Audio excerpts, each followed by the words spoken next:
Malam itu laut begitu tenang, seperti kolam kaca yang tak bergelombang. Langit gelap pekat, tak bertabur bintang.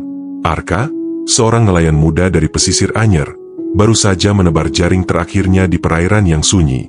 Ia melaut sendirian, seperti biasanya. Kapalnya kecil, hanya cukup untuk satu orang dan muatan sederhana. Namun, ia sudah terbiasa. Laut adalah rumah kedua bagi Arka, tempat ia mencari nafkah dan, kadang-kadang, pelarian dari sepi hidupnya. Tiba-tiba, angin berhenti berembus. Udara menjadi sangat hening hingga derit kecil kayu kapal terdengar jelas. Arka mengerutkan kening. Ia merasa seperti ada yang tidak beres.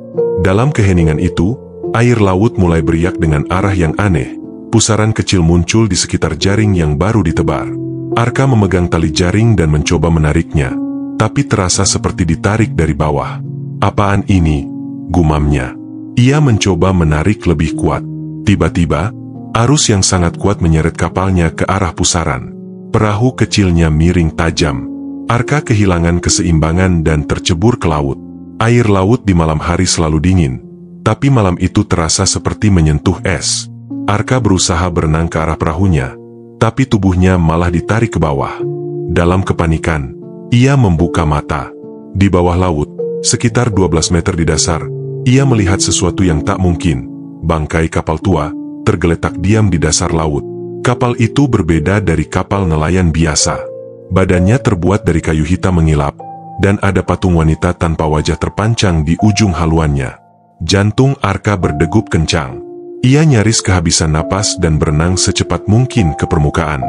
Sesampainya di atas, ia menarik tubuhnya ke perahu, menggigil. Ia menatap laut yang kini kembali tenang. Tidak ada pusaran, tidak ada arus kuat.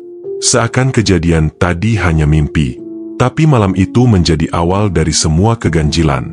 Sejak pulang ke darat, Arka merasa diikuti. Di kamar kecil rumahnya yang menghadap laut, ia sering mendengar ketukan lembut di jendela, padahal rumahnya berdiri sendiri dan dikelilingi pekarangan. Saat membuka jendela, hanya gelap dan desiran ombak yang terlihat. Suatu malam, ia terbangun karena mendengar suara gamelan samar dari arah laut. Tidak ada yang pernah memainkan gamelan di sana. Ia keluar rumah, berdiri di dermaga, dan mendengar dengan saksama. Suara itu nyata, mengalun lembut seperti dari bawah air. Pagi harinya, ia menceritakan semuanya kepada Genta, sahabatnya sejak kecil. Genta hanya tertawa. "Kamu kecapean, Kak. Laut tuh kadang bisa mainin pikiran kita." Tapi Arka tahu, apa yang ia lihat bukan halusinasi. Ada sesuatu di dasar Selat Sunda, sesuatu yang sudah lama terkubur. Ia merasa ditarik kembali ke sana, bukan oleh rasa penasaran, tapi oleh kekuatan yang tak bisa dijelaskan. Malam berikutnya, ia kembali melaut.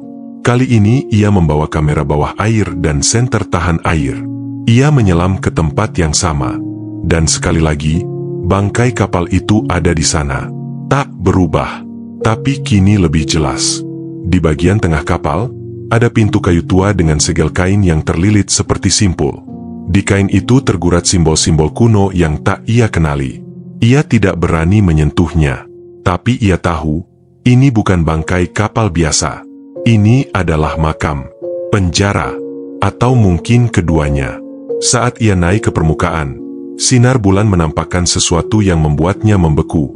Di perahu kecilnya, berdiri sosok wanita berambut panjang, memakai gaun hitam basah yang meneteskan air. Wajahnya pucat tanpa mata. Saat Arka memejamkan mata dan membukanya kembali, sosok itu sudah lenyap. Ia kembali ke darat dengan tubuh menggigil dan jantung nyaris pecah. Dan malam itu, saat ia mencoba tidur, suara wanita menyanyi lirih di telinganya. Lagu yang asing, dari bahasa yang tidak ia kenal. Tapi nadanya mengandung duka, dalam dan menusuk. Arka mulai sadar, ia telah membangunkan sesuatu yang seharusnya tetap terkubur di kedalaman laut Selat Sunda. Narasi 2. Kapal yang tidak terdeteksi. Pagi hari berikutnya, Arka tidak bisa diam. Bayangan wanita tanpa mata itu terus menghantui pikirannya. Ia kembali menemui Genta, kali ini dengan nada serius. "Gen, gue nggak bohong. Gue lihat sesuatu di laut. Bangkai kapal tua. Terus ada segel di sana. Lalu malamnya gue lihat perempuan berdiri di kapal gue. Mendengar penuturan itu, raut wajah Genta mulai berubah. Ia tahu Arka bukan tipe orang yang suka berimajinasi berlebihan. Oke, gue ikut malam ini. Tapi kalau kita nggak nemu apa-apa, lu janji berhenti ngomongin ini, kata Genta. Malam itu, mereka melaut bersama. Arka menunjukkan lokasi pusaran. Saat sampai, laut masih tenang. Arka menyelam lebih dulu, disusul Genta. Di bawah sana, kapal tua itu terlihat lebih gelap dari sebelumnya, seperti diselimuti kabut hitam. Genta tercengang melihatnya. Ia melihat pintu bersegel itu, lalu mendekat. "Jangan disentuh," teriak Arka di dalam air. Tapi sudah terlambat. Genta penasaran dan mencoba menyentuh kain yang menyegel pintu. Saat jarinya menyentuhnya, arus tiba-tiba menggila. Laut seperti bergemuruh. Mereka cepat-cepat berenang ke atas dan berhasil naik ke kapal. Tapi keanehan belum selesai. Malam itu, mereka melihat kapal besar lewat dari kejauhan, dengan cahaya redup kekuningan dan bendera usang. Kapal itu tidak terdeteksi di GPS kapal mereka. Arka mencoba memotretnya dengan ponsel, tapi hasilnya hanya gelap. Beberapa menit kemudian, kapal itu lenyap begitu saja, tidak meninggalkan gelombang, suara mesin, atau apapun. Keesokan harinya, mereka bertanya pada para nelayan lain di desa. Beberapa orang mengaku juga pernah melihat kapal itu, terutama saat bulan purnama. Tapi tidak pernah ada yang bisa menjelaskan kapal apa itu. "Itu kapal hantu, K.A., ujar salah satu nelayan tua. "Dulu ada kapal bajak laut yang bawa emas curian buat dipersembahin ke laut. Tapi mereka melanggar perjanjian. Kapalnya dikutuk. Sekarang, arwah mereka nggak bisa tenang." Sejak malam itu, gangguan menjadi semakin sering. Jangkar perahu mereka tiba-tiba terangkat sendiri. Mesin mati mendadak di tengah laut. Dan paling menyeramkan, Arka mulai bermimpi aneh. Dirinya berada di ruang gelap, dikelilingi suara jeritan dan bisikan. Genta pun mulai berubah. Ia sering melamun, bicara sendiri. Bahkan suatu malam ditemukan berjalan ke laut dengan mata kosong. Arka menahannya tepat sebelum ia menceburkan diri. "Ada suara yang manggil gue, K.A., dari dasar laut. Dia mau gue balik ke sana," kata Genta. Suaranya datar. Arka mulai mencari penjelasan. Ia pergi ke dukun laut yang tinggal jauh dari desa. Dukun itu, seorang wanita renta bernama Nyi Mertin, hanya menatap kosong ketika Arka bercerita. Lalu dengan suara pelan ia berkata, "Kalian telah membuka segel. Itu bukan sembarang kapal. Itu wadah, tempat dikurungnya sesuatu yang tidak boleh dilepaskan." "Apa yang kami buka, Nyai?" Nyi Mertin menatap mata Arka dalam-dalam. "Arwah laut yang menunggu pengorbanan terakhir. Kalian telah membangunkannya." Dan sejak hari itu, Laut Selat Sunda tidak lagi sama bagi Arka. Ia tahu, ini baru awalnya saja. Sudah 3 hari sejak Arka melihat bangkai kapal aneh itu di dasar Laut Selat Sunda. Bayangannya masih melekat jelas. Lambung kapal tua penuh lumut, patung wanita tanpa wajah, dan suara gemericik aneh yang terdengar meski ia berada dalam air. Arka mencoba melupakannya. Namun mimpi buruk yang datang tiap malam membuatnya tak bisa tenang. Dalam mimpinya, ia melihat patung itu hidup. Tangannya terangkat, seolah memanggil. "Gue harus balik ke sana," kata Arka suatu malam kepada Genta, sahabat sekaligus sesama nelayan yang dikenal berani dan sedikit nekat. Mereka duduk di dermaga, di bawah cahaya remang lampu Petromax. "Lu yakin?"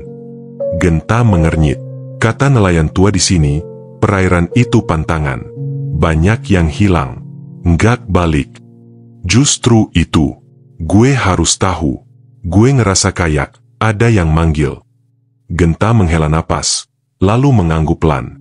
"Kalau lu nekat, gue ikut." Malam itu juga mereka mempersiapkan kapal kecil mereka. Tidak membawa banyak peralatan.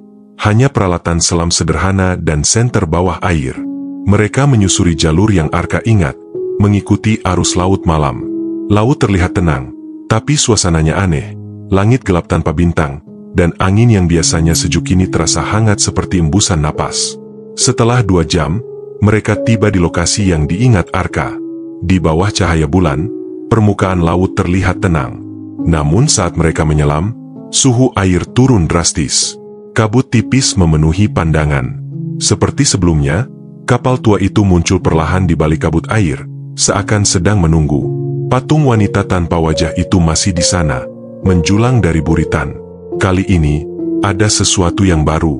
Di samping patung itu terdapat pintu kayu yang terlihat rapuh, tertutup oleh lembaran kain lusuh. Kain itu tampak bergerak pelan meski tidak ada arus. "Apa itu?" bisik Genta dalam tabung komunikasinya. "Gue nggak tahu, tapi kayaknya penting," jawab Arka. Tanpa berpikir panjang, Genta menghampiri pintu dan menyentuh kainnya. Saat jemarinya menyentuh, kain itu perlahan berubah hitam dan hangus. Pintu mengeluarkan suara decit seperti menjerit, lalu terbuka sendiri. Gelombang air dingin menyembur keluar dari dalam kapal, membuat keduanya terdorong ke belakang. Di balik pintu itu hanya ada kegelapan pekat. Tak ada apapun yang terlihat, padahal Arka mengarahkan senter ke dalam. Tapi entah mengapa, lampu tidak mampu menembus kegelapan itu. "Keluar! Sekarang!" Arka menarik Genta, dan mereka berenang ke permukaan. Begitu mereka naik ke kapal, langit mendadak berubah. Angin berhembus kencang, ombak meninggi. Di kejauhan, petir menyambar laut. Awan hitam menggulung cepat. Genta mulai panik. "Kita pulang. Ini bukan tempat kita." Saat mereka memutar kapal, Arka menoleh ke belakang. Dari kejauhan, ia melihat cahaya dari dalam laut, seperti lampu dari kapal yang menyala di bawah permukaan. Perlahan-lahan, bentuk kapal itu muncul. Namun bukan kapal tua yang tenggelam. Ini kapal besar, utuh, seperti kapal pesiar zaman kolonial. "Kapal itu, nggak mungkin," gumam Arka. Keesokan harinya, kabar mulai menyebar di desa. Beberapa nelayan mengaku melihat kapal besar melintas malam tadi, tapi anehnya tidak ada satupun yang bisa menangkapnya di radar. Bahkan pelabuhan Bakauheni tidak mencatat kapal asing masuk ke perairan. Yang lebih mengerikan, satu keluarga nelayan ditemukan terapung di atas perahu kecil, tanpa suara. Mereka masih hidup, tapi tak bisa bicara. Hanya duduk diam menatap laut, tangan mereka menunjuk ke arah yang sama, ke arah tempat bangkai kapal ditemukan. Arka dan Genta mulai merasa bersalah. Sejak pintu itu dibuka, laut tak lagi sama. Setiap malam, suara derap langkah terdengar dari kejauhan, meski tak ada kapal yang melintas. Beberapa orang melihat bayangan wanita berkerudung hitam berdiri di ujung dermaga saat malam larut. Patung tanpa wajah yang sebelumnya hanya muncul dalam mimpi Arka, kini muncul dalam lamunan nelayan lain. Arka mencoba menceritakan hal itu ke orang-orang tua di desa. Seorang kakek buta bernama Mbah Raksa langsung pucat saat mendengar cerita mereka. "Pintu itu bukan sembarang pintu. Itu segel. Kalian telah membukakan jalan bagi penjaga arus. Laut tidak akan tenang lagi." Arka dan Genta saling pandang. Mereka menyadari apa yang telah mereka perbuat. Mereka membuka sesuatu yang seharusnya tetap terkunci.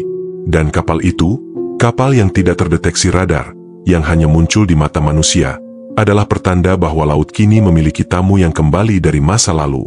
Desa pesisir tempat Arka dan Genta tinggal mulai terasa berbeda. Angin laut yang biasa menyegarkan kini membawa aroma anyir. Burung camar tak lagi terbang rendah di atas perairan.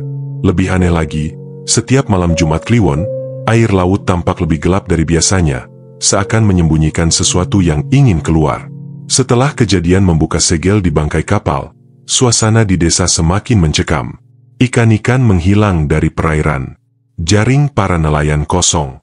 Beberapa orang bahkan mengaku melihat sosok wanita berambut panjang berjalan di tengah laut saat dini hari, tepat saat kabut turun. Arka mulai dihantui mimpi-mimpi ganjil. Dalam mimpi itu, ia berdiri di dasar laut, dikelilingi bangkai kapal. Di hadapannya, patung wanita tanpa wajah menari perlahan diiringi gamelan yang terdengar samar. Tubuhnya seperti ditarik ke dasar oleh tangan-tangan tak kasat mata. Suatu malam, ia mendatangi Mbah Raksa, satu-satunya orang tua yang dipercaya mengetahui kisah-kisah lama perairan Selat Sunda. Rumah Mbah Raksa berada di pinggir hutan, tak jauh dari pantai. Wajahnya keriput dan matanya buta, tapi indera keenamnya masih tajam. "Kalian sudah membangunkan yang tak seharusnya bangun," kata Mbah Raksa dengan suara serak. "Segel itu dibuat oleh para pelaut zaman dulu. Mereka menenggelamkan kapal persembahan terakhir untuk mengunci arwah wanita yang dikorbankan dalam upacara pesugihan laut." Arka meneguk ludah. "Siapa wanita itu, Mbah?" "Namanya Nyi Asmi. Ia gadis muda keturunan bangsawan Banten yang dijadikan tumbal untuk perjanjian dengan penunggu arus hitam. Kapal yang kalian temukan adalah kapal para pengkhianat. Mereka mencuri persembahan itu dan mencoba melarikan diri. Tapi kapal itu dikutuk karam di dasar laut, menjadi penjara arwah Nyi Asmi. Arka dan Genta saling berpandangan.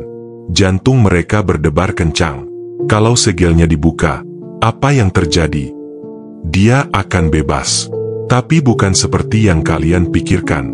Nyi Asmi bukan lagi manusia. Ia makhluk antara laut dan kematian. Ia bisa membawa jiwa-jiwa lain untuk menggantikan dirinya, agar tidak sendirian di dasar sana. Mbah Raksa memberikan mereka sepotong kain merah tua yang sudah lusuh. Ini adalah bagian dari segel lama. Jika kalian ingin menutupnya kembali, kalian harus masuk ke dasar laut sebelum malam bulan mati. Namun saat mereka bersiap untuk menyelam kembali, desa dikejutkan oleh kejadian mengerikan. Keluarga Pak Sarman, nelayan senior yang tinggal dekat pelabuhan, ditemukan tak bernyawa di rumah mereka. Tidak ada luka, tidak ada tanda-tanda kekerasan. Wajah mereka seperti membeku dalam ketakutan. Di dinding rumah, tertulis dengan arang basah, "Kembalikan aku." Ketakutan mulai menyelimuti desa. Anak-anak dilarang keluar malam. Para nelayan berhenti melaut. Beberapa bahkan pindah ke daratan dalam. Arka tahu, ini semua kesalahannya. Malam harinya, ia kembali bermimpi. Tapi kali ini berbeda. Ia melihat dirinya di dalam kapal tua itu. Patung wanita tanpa wajah telah berubah. Kini ia memiliki wajah. Wajah Nyi Asmi, cantik namun pucat seperti mayat. Matanya menatap langsung ke arah Arka. "Kau yang membukakan jalanku," bisiknya. "Kini kau harus menemaniku." Tiba-tiba tangan-tangan muncul dari dinding kapal dan mencengkeram tubuh Arka. Ia terbangun dengan tubuh basah kuyup, seolah baru saja diseret keluar dari laut. Padahal ia tertidur di kamarnya. Paginya, Genta membawa kabar buruk. Seorang penyelam dari desa tetangga yang dikirim untuk menyelidiki kapal itu ditemukan terapung. Mulutnya membiru, matanya terbuka lebar seperti melihat sesuatu yang sangat mengerikan. "Dia sempat semaput sebentar," ujar Genta. Sebelum meninggal, dia cuma sempat bilang, "Ada pasar di dasar laut." Mereka semua menunggu. "Pasar?"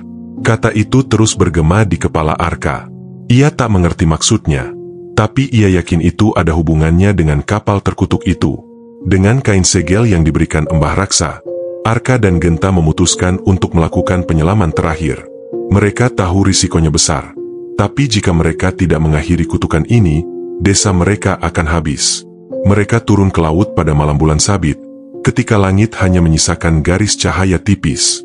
Air laut terasa lebih dingin, lebih sunyi.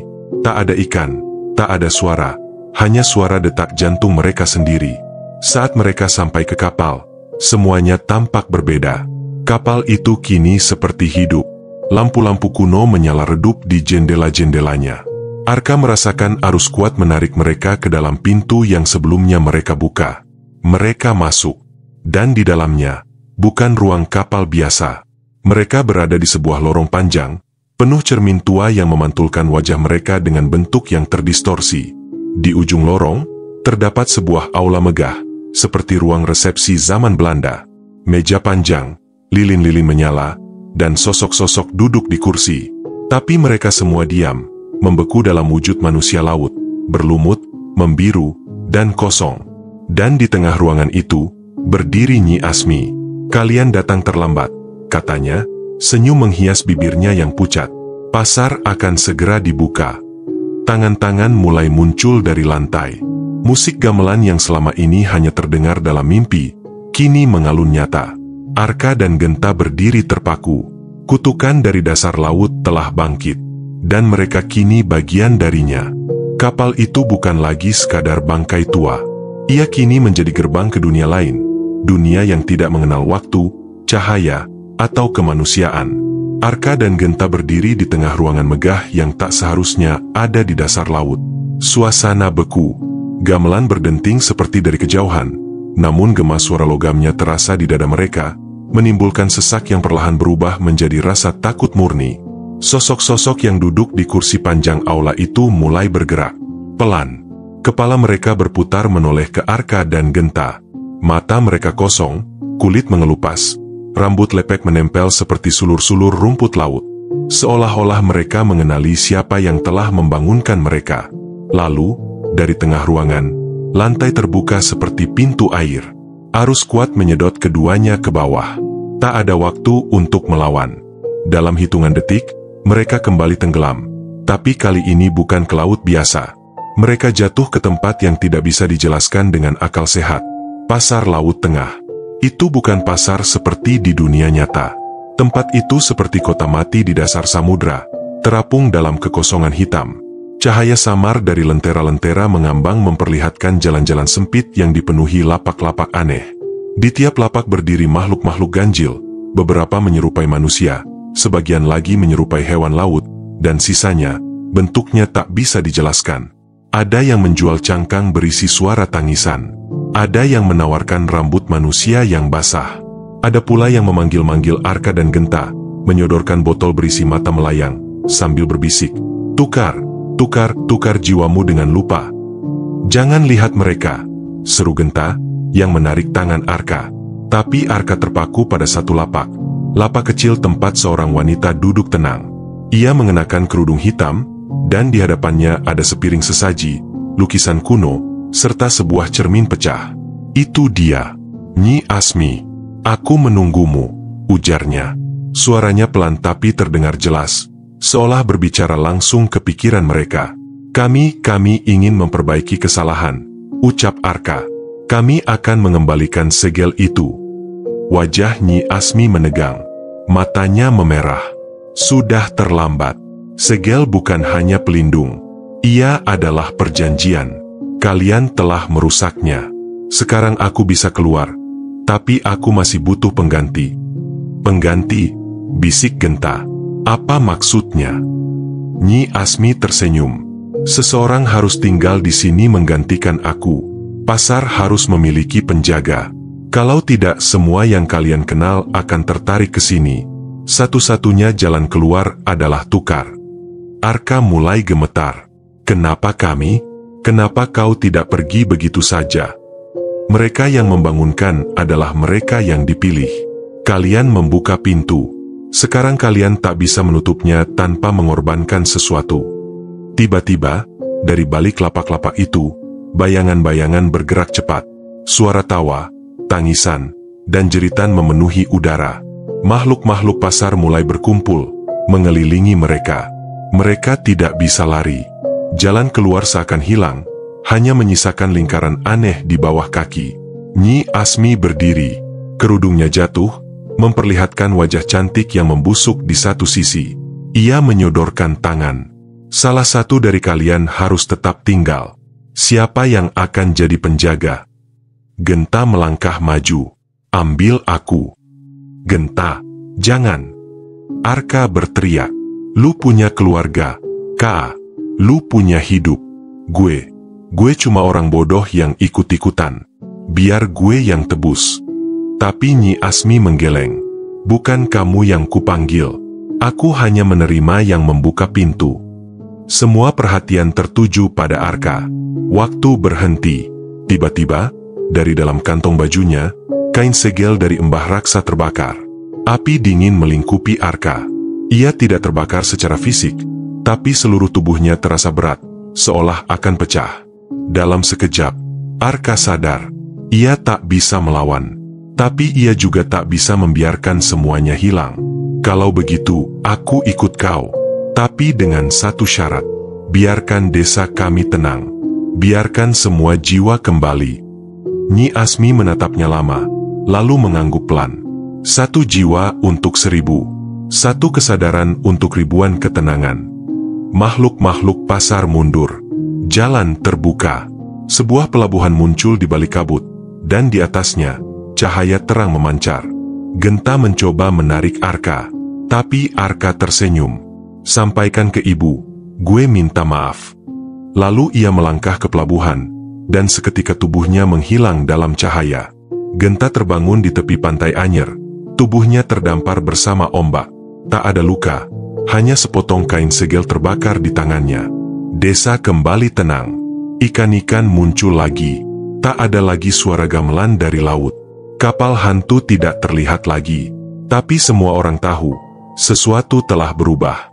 Dan di laut yang tenang itu, jika kau menyelam cukup dalam di malam sepi, kau akan menemukan pasar dan penjaganya yang baru. Minggu-minggu berlalu setelah kembalinya Genta ke daratan. Desa di pesisir Selat Sunda mulai pulih perlahan.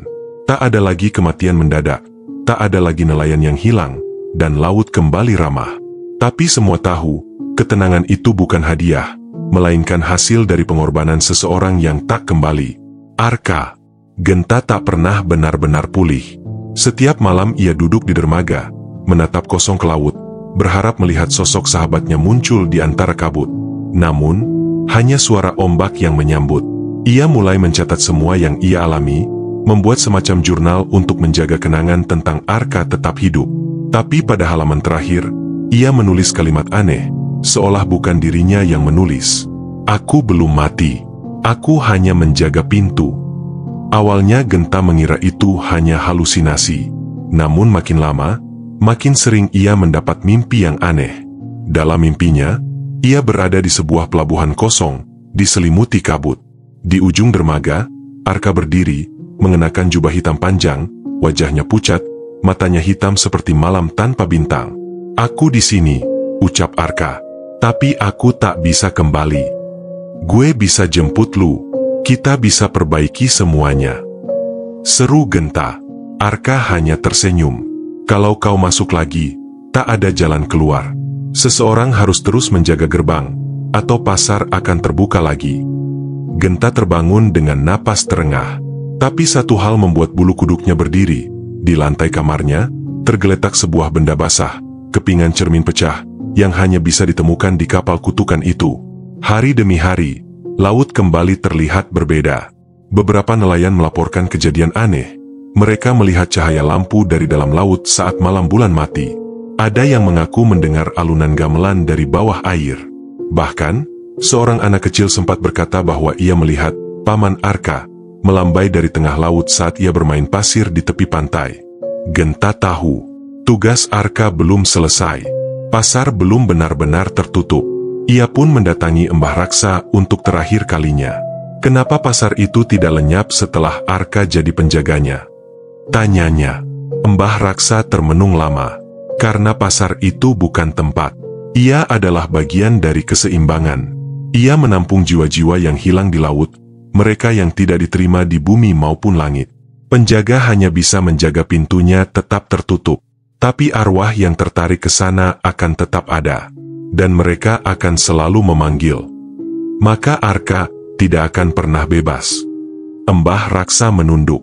Kecuali ada yang menggantikannya. Kata-kata itu menghantui Genta.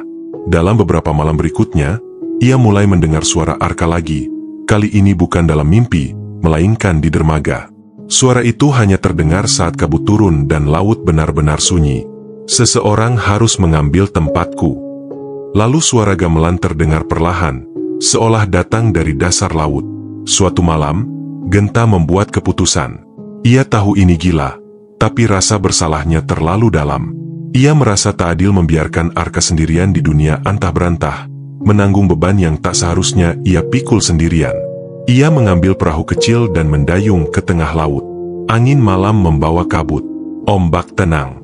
Ia membawa cermin pecah yang pernah ia temukan dan sepotong kain segel lama dari Embah Raksa. Saat perahu berhenti di atas titik di mana kapal kutukan itu dulu berada, Genta melantunkan mantra yang diajarkan Embah Raksa. Laut mulai beriak. Kabut semakin tebal. Air berputar seperti pusaran. Kemudian, dari dalam laut muncul cahaya. Perlahan-lahan, sebuah dermaga kuno muncul dari balik kabut, berdiri di atas permukaan laut seperti menantang logika. Genta berdiri. Di ujung dermaga itu, Arka menunggunya. Tapi kali ini, wajahnya lebih tua, lebih letih. Kau tak seharusnya ke sini. Aku janji kita akan sama-sama pulang, kata Genta, menahan tangis. Kalau kau ambil tempatku, kau takkan bisa kembali. Genta mengangguk. Tapi lu bisa. Mereka saling tatap. Lalu perlahan, Arka menuruni dermaga, berjalan kembali ke perahu Genta, dan seketika tubuhnya lenyap dalam kabut. Genta kini berdiri sendiri di ujung dermaga gaib, dan dalam hitungan detik, dermaga itu mulai tenggelam perlahan. Cahaya lenyap, laut kembali tenang. Pagi harinya, warga desa menemukan Arka tergeletak di pantai, basah kuyup tapi masih bernapas.